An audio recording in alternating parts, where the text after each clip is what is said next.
नमस्कार, मी रुशाली यादव सारंग। आता या बुलेटिनमध्ये आपण बातम्या विस्ताराने पाहूयात। बुलेटिनच्या सुरुवातीला आजच्या दिवसातली मोठी बातमी। मराठा आरक्षणावर आज विशेष अधिवेशनामध्ये कायदा होणार आहे। मराठ्यांना 10 ते 13% दरम्यान आरक्षणाची शक्यता आहे। अधिवेशनापूर्वी सकाळी 10 वाजता मंत्रिमंडळाची बैठक होईल। मंत्रिमंडळ बैठकीमध्ये राज्य मागासवर्ग आयोगाचा अहवाल हा सादर केला जाईल। ओबीसीना धक्का न लागता आरक्षण देणार असं मुख्यमंत्री एकनाथ शिंदे यांनी म्हटलेलं आहे। मात्र मनोज जरांगे पाटील सगळे सोयऱ्यांच्या कायद्यावर ठाम आहेत।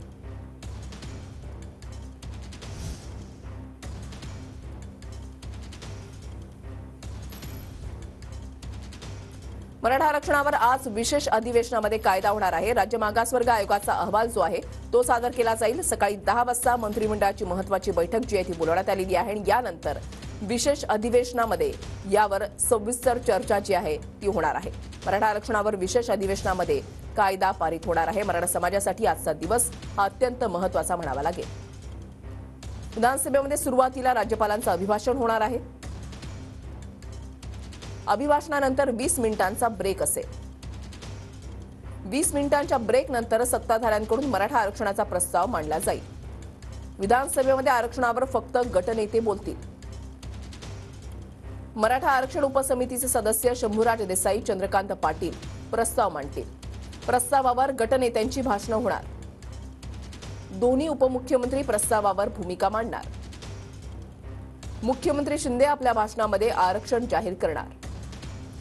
विनायक डावरुंग आमचे प्रतिनिधी आमच्या सोबत आहेत। अधिक माहिती जाणून घेणार आहोत। तो विनायक, आजचा दिवस मराठा समाजासाठी अत्यंत महत्त्वाचा म्हणावा लागेल।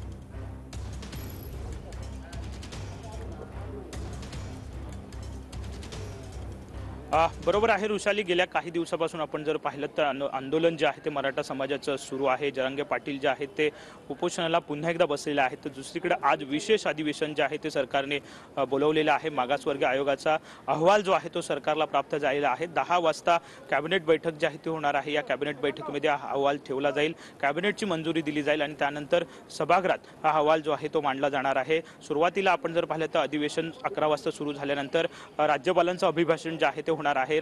वर्षभरातलं पहिलं अधिवेशन जेव्हा असतं तेव्हा राज्यपालांचं अभिभाषण जे आहे ते बंधनकारक असतं आणि त्यामुळेच हे अभिभाषण होईल। त्यानंतर मुख्य सभागृह जे आहे ते सुरू होणार आहे। ज्या पद्धतीने बोललं जातंय, मागासवर्गीय आयोगाने जो अहवाल तयार केलेला आहे 10 ते 13% जे आहे ते आरक्षण मराठा समाजाला मिळू शकतं आणि त्याचाच हा नवा कायदा जो आहे तो विधान भवनात आज विधिमंडळात जो आहे तो केला जाईल। सत्ताधारी असतील किंवा विरोधकांकडून आपापले मुद्दे जे आहे ते मांडले जाणार आहेत। जे प्रत्येक पक्षाचे गटनेते आहेत त्यांनाच याच्यावरती बोलण्याची संधी जी आहे ती दिली जाणार आहे। एक दिवसाचे अधिवेशन असल्यामुळे सगळ्यांनाच बोलता येणार नाहीये, त्यामुळे गटनेत्यांना संधी जी आहे ती दिली जाईल आणि त्यानंतर शेवटी मुख्यमंत्री जे आहे ते आपल्या भाषणामध्ये मराठा आरक्षण जे जाहीर करण्याचे संपूर्ण भाषण जे आहे ते करतील आणि त्यामध्ये किती टक्के आरक्षण देण्यात आलेलं आहे, कशा पद्धतीने हा अहवाल आहे यावरती मुख्यमंत्री भाष्य करतील। त्यामुळे दिवसभर हे संपूर्ण अधिवेशन चालणार आहे। दुसरीकडे आपण जर पाहिलं तर सगळे सोयऱ्यांबाबत जी अधिसूचना काढली होती त्याचा सुद्धा कायदा करा यावरती मनोज जरांगे पाटील जे आहे ते ठाम आहे। त्यामुळे सरकार याबाबत सुद्धा काय आज भूमिका मांडते या अधिवेशनात हे बघावं लागेल।